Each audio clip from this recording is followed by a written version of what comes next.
whatever length we need for the video. So take all these out. Alright, we have a buffer travel issue here. So take your buffer. First you want to make sure your spring does not go to solid height. Collapse it completely down. Make sure your buffer pad can stick out. If it does, you're good. Sometimes the spring pulls are so thick that you end up with this, and the spring's doing the job of the buffer. That's bad. This spring's good, so we're going to put our buffer spring, action spring, and our buffer into the lower, and now we're going to test our bolt carrier travel. Strip that carrier or assemble carrier, doesn't matter. Push it all the way back into the buffer tube, and you should not have contact here. Very bad.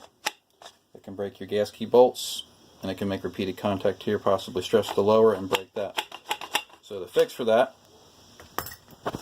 is to remove your buffer spring assembly and start stacking coins. So we'll use 50 cents. Drop it in, test again. We still have contact. Not good. Take it out again. We'll get a little brave. Let's try 3/4. So we have $1.25 in there right now.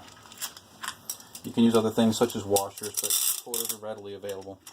Usually doesn't require a trip to the hardware store. And then we have a gap. That's about the thickness of 1/4.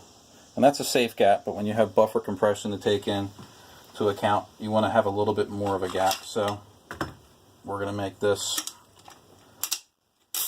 1 more 1/4.